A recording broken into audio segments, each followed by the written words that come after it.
Bonjour à tous et bienvenue dans À Contre-Courant, votre émission de cinéma qui parle de films qui ont marché mais qui n'auraient pas dû, et à l'inverse de films qui n'ont pas marché mais qui auraient dû.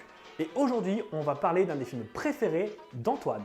Carrément, j'adore ce film. Sérieusement,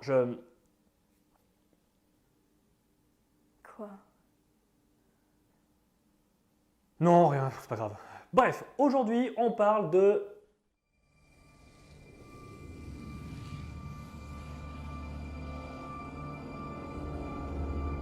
Cloud Atlas C. Un film de 2013 réalisé par les sœurs Wachowski et Tom Tykwer avec Tom Hanks, Halle Berry, Jim Sturgis et tout un casting 5 étoiles. C'est un film qui a coûté 102 millions de dollars et qui en a rapporté environ 130. Donc, préparez-vous maintenant à parler de l'un des plus beaux chefs-d'œuvre du 7e art de ce début de siècle. La première chose qu'on peut dire sur ce film, c'est qu'il divise la critique et le public. Soit on adore, soit on déteste. Mais Cloud Atlas, ça parle de quoi au juste ? Cloud Atlas retrace 6 histoires dans 6 lieux et 6 époques différentes mais connectées entre elles. Chaque histoire suit un protagoniste dans sa quête, mais chaque protagoniste est relié au protagoniste de l'époque précédente. Ce qu'il faut savoir, c'est que les histoires s'entremêlent dans la narration du film. Et c'est tellement subtil et intelligent que nous ne pourrons pas faire un résumé comme on fait d'habitude sans risque de spoiler sévèrement. Ce que je vous propose à la place, c'est essayer de résumer un petit peu chaque époque afin d'attiser votre curiosité. La première histoire chronologique se passe en 1849 et suit Adam Ewing, un jeune juriste parti signer un contrat d'esclave sur Honolulu, mais sur le chemin du retour, alors qu'il est mourant, va sympathiser avec l'un d'entre eux, ce qui risque de changer sa perspective. La deuxième histoire se déroule en 1936 et raconte comment Robert Frobisher, jeune compositeur homosexuel, quitte son amant Six Smith pour partir travailler à Édimbourg en tant que copiste du célèbre compositeur Vivian Ayers. Le but du jeune homme étant d'apprendre auprès de l'illustre musicien pour composer sa propre symphonie, la cartographie des nuages ou Cloud Atlas en anglais. La troisième histoire nous plonge dans le San Francisco de 1973, où Louisa Rain, journaliste qui rencontre Six Smith, l'amant de Robert Frobisher, qui est devenu physicien nucléaire et qui lui fait part d'un problème de sécurité sur une centrale. Elle va alors mener sa propre enquête et rencontrer un autre scientifique, Isaac Sack, qui fera également les frais du tueur à gages avant de devenir elle-même la cible. La quatrième histoire nous amène au Royaume-Uni en 2012.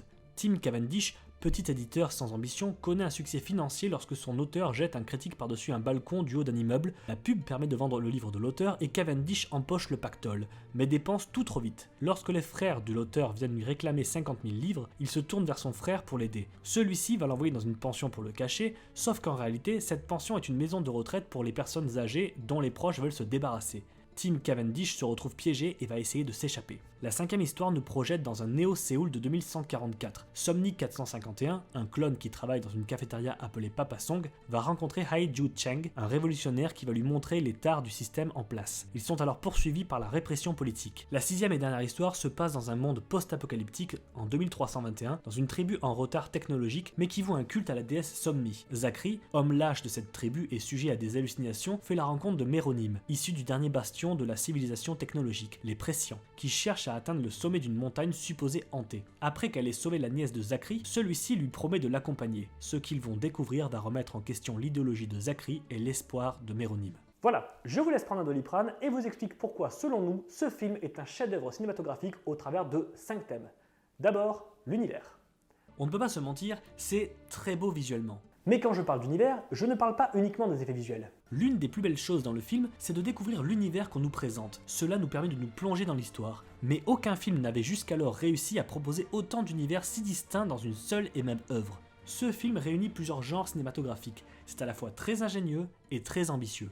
Et justement, pour gagner du temps, l'équipe de réalisateurs s'est réparti le tournage des 6 parties du film en parallèle de manière cohérente. Les Wachowski, connus pour avoir créé des films comme Matrix, Speed Racer ou Jupiter Ascending, ont donc logiquement réalisé les deux histoires dans le futur et celle du 19e siècle. Et Tom Tykwer, plus ancré dans les films modernes comme sa réalisation L'Enquête, s'est chargé des périodes 1936, 1973 et 2012. Le tout donne une logique qui fonctionne pour tout le film. On peut également noter que chaque partie possède son genre propre. Par exemple, l'histoire de Louisa Rain est un pur thriller, celle de Robert Frobisher un drame intimiste en parfaite opposition avec l'aspect humoristique de l'aventure de Timothy Cavendish. Ce qui m'offre une transition parfaite pour parler de l'histoire et des personnages. Sans trop spoiler l'action, on peut notifier que le film a choisi de suivre l'histoire de 6 personnages alors que le livre n'a qu'un seul protagoniste.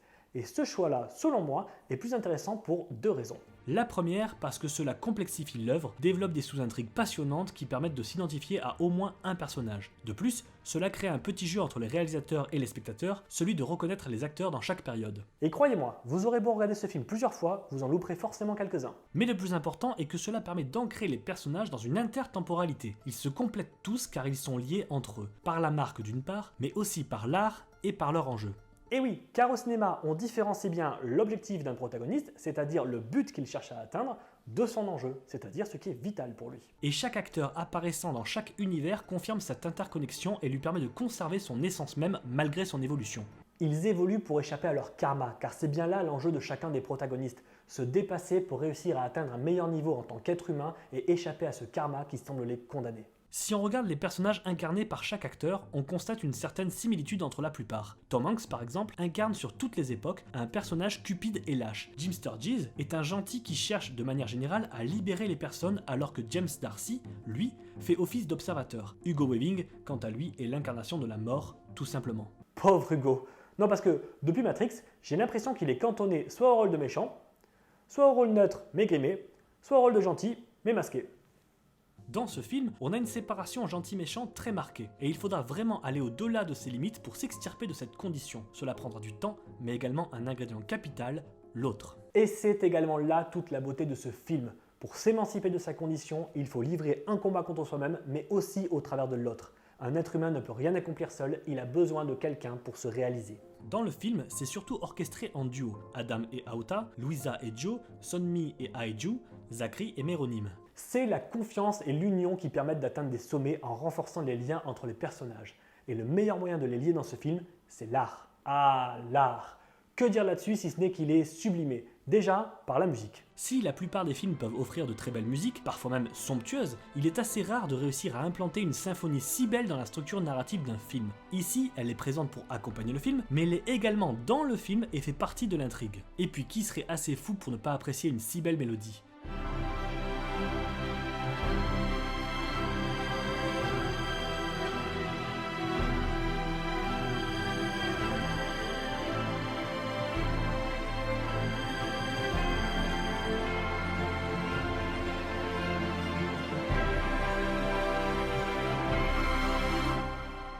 La musique est très présente au premier plan, mais la littérature et même le cinéma sont des liens connectants. Zachary vénère la déesse Sunmi, qui regardait le film sur la vie de Timothy Cavendish, Cavendish qui lisait le roman de Javier Gomez, le jeune voisin de Louisa Ray qui a écrit son aventure, Louisa Ray qui recherchait la symphonie Cloud Atlas, composée par un certain Robert Frobisher qui dévorait le journal d'Adam Ewing. L'art est universel et transcende le temps et l'espace. Il crée un lien indestructible qui traverse tout. D'ailleurs, si vous vous souvenez, dans l'histoire de Cavendish, Hermod Huggins tue un critique littéraire, parce qu'on ne peut ni qualifier ni quantifier l'art. L'art, c'est la liberté. Et justement, le thème principal du film, c'est la liberté. Tout est question de liberté dans ce film, et chaque personnage doit se libérer. Dès le 19e siècle, Adam combat l'esclavagisme. Robert se retrouve à la merci de Viviane, Cavendish est prisonnier de la maison de retraite, Sunmi est une clone esclave, et Zachary vit dans l'obscurantisme, une prison de l'esprit. Et c'est d'autant plus intéressant que ce sont les personnages qui en sont privés qui savent le mieux ce que c'est.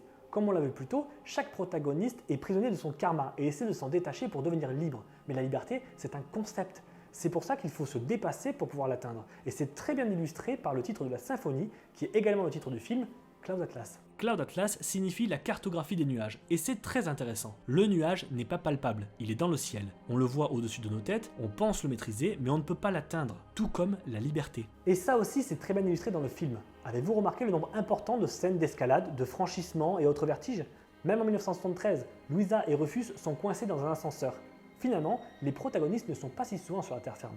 D'ailleurs, les protagonistes cherchent sans cesse à s'élever vers le ciel, qui représente la liberté, alors que la mer, elle, représente le danger, la dérive et la mort. Le seul bateau qui conduit vers de plus beaux lendemains est un bateau volant. Bref, ce film est beaucoup plus fort qu'il n'y paraît. Il apporte un message très positif et plein d'espoir pour l'humanité.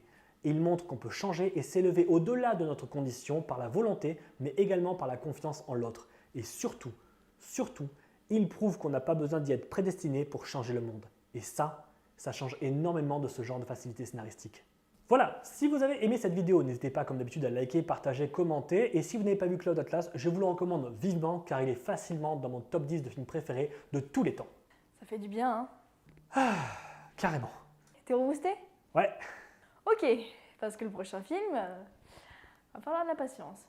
Alors, je t'arrête tout de suite. Si c'est un film horriblement lent sous couvert d'une fausse création artistique pour laisser passer la vacuité totale au scénario, je suis pas sûr de pouvoir te le pardonner. Je sais. Mais seul Dieu pardonne. Putain.